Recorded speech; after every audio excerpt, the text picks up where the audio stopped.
인사차 들렸다가 주사하고 만나요. 그게 주사하고 또 사제가 이르는 거죠.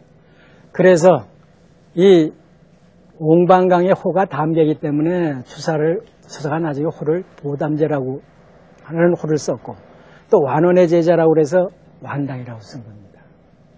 그래서 완당이라고 하는 거는 그 스승을 높이 받드는 그 제자의 마음으로 붙인 거기 때문에 사실 완당이라는 거를 제3자들은 쓰는 게 불경스러운 거예요. 별로 좋은 거 아니에요.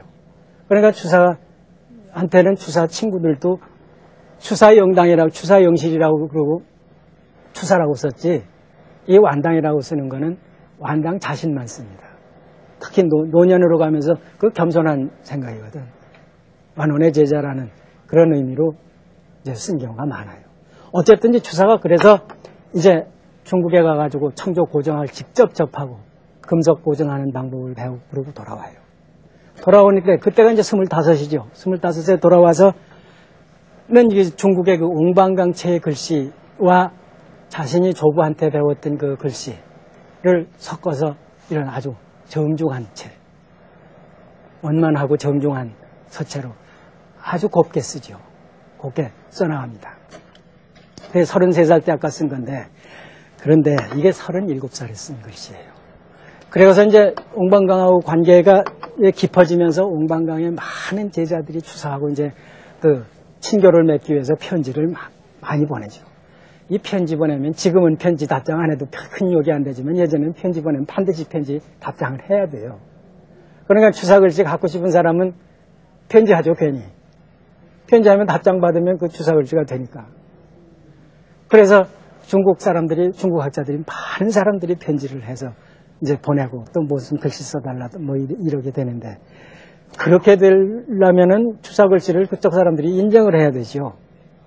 그러니까 인정했다는 얘기가 돼요. 그래서 이게 37살 때 쓴 글씨예요.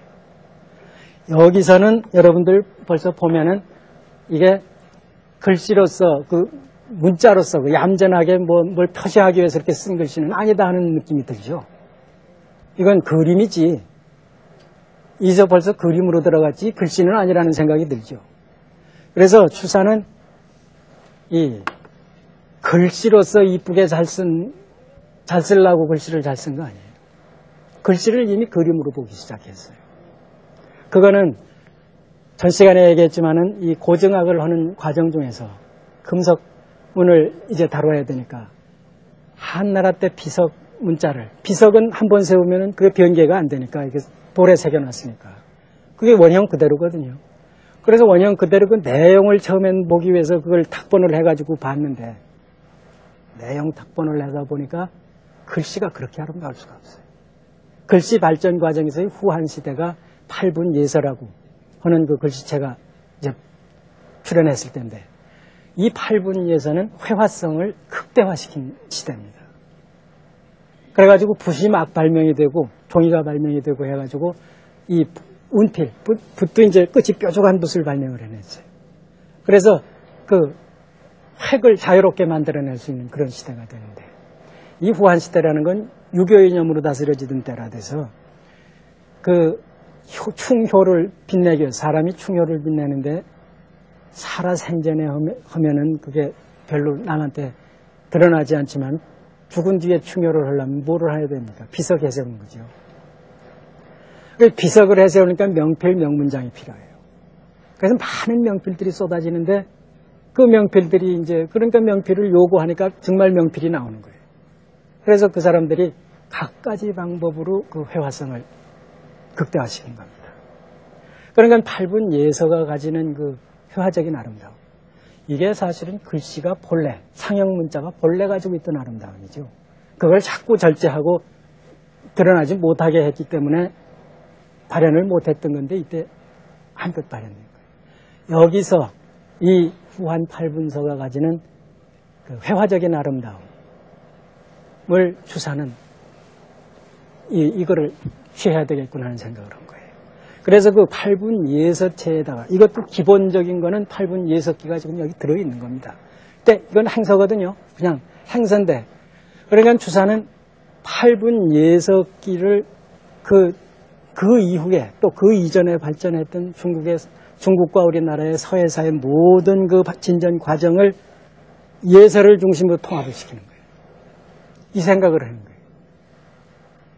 이건 회화적인 감성이 풍부해야 이게 가능하죠.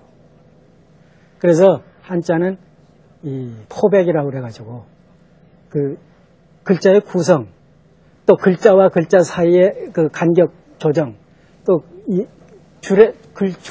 줄과 줄 사이의 간격 조정, 이게 아름다움을 표출해내는 거거든요. 한 글자는 한 글자의 그 획의 이 결합, 이거를 어떻게 하느냐에 따라서 아름답기도 하고 아름답지 않기도 해요.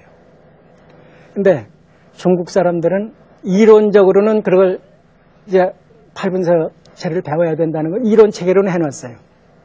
해놨는데 예술은 이론만 가지고는 안 되죠. 이 손이 뒤따라줘야죠.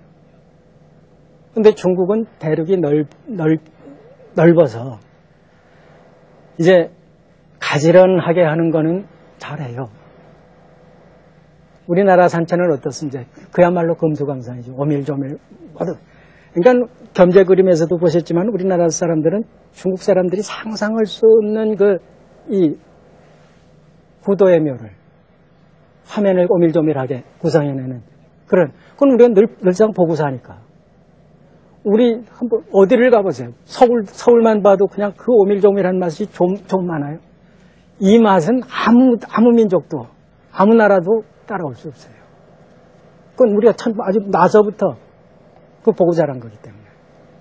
그러니까 중국 사람들은 이론적으로는 그렇게 해야 된다 그러면서 그거 안 되는 거예요.